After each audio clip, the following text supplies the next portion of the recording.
everyone, my name is Ariel Aguilar and I'm going to be talking about the stimulant Schedule 1 drug, methylone. So first we're going to be talking about the basics, which are the important quick information about methylone. And we're going to be talking about what is methylone first. Methylone is a stimulant Schedule 1 drug that people abuse to seek euphoria, a sense of unity, sociability, and higher energy. And because it is a stimulant drug, it speeds up the body's responses, putting you in a constant fight or flight mode, which we'll be talking about later. And down here is the structure of methylone. So, methylone was actually first synthesized in 1996 as a treatment for Parkinson's disease and depression, but it was actually never used for such uses.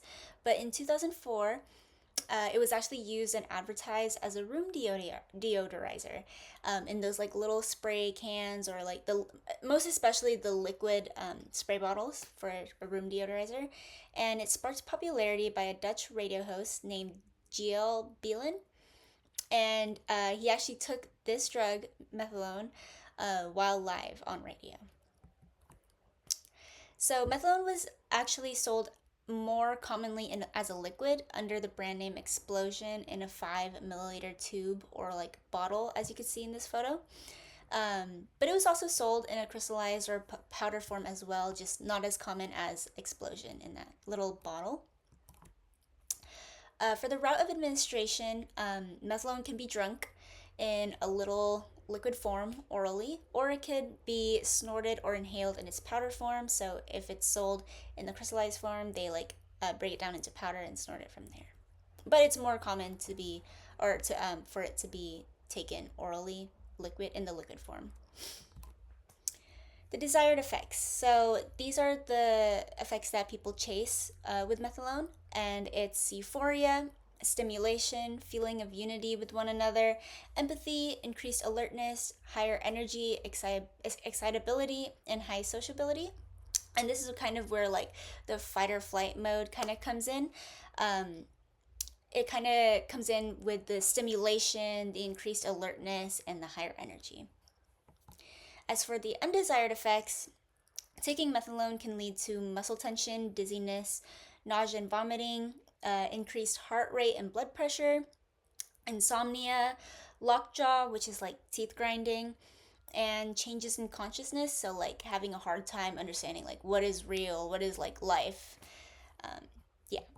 And the period of action, for its onset effects, they happen within 15 minutes to an hour of taking it, and its effects can last for around 3 to 5 hours, which is a big range, but that's essentially like how long the effects last. And the desired effects, basically like the peak, really only lasts about 30 to 40 minutes during that 3 to 5 hour period. Long-term effects. So long-term methylone abuse can lead to several mental illnesses that may need professional and medical treatment. Some of these effects include depression, anxiety, paranoia, acute or chronic psychosis, which may worsen to become permanent and lead to hospitalization, and persisting manic episodes. Of course, these are like kind of the general long-term effects, but these are like what is most common from taking methylone for a long time.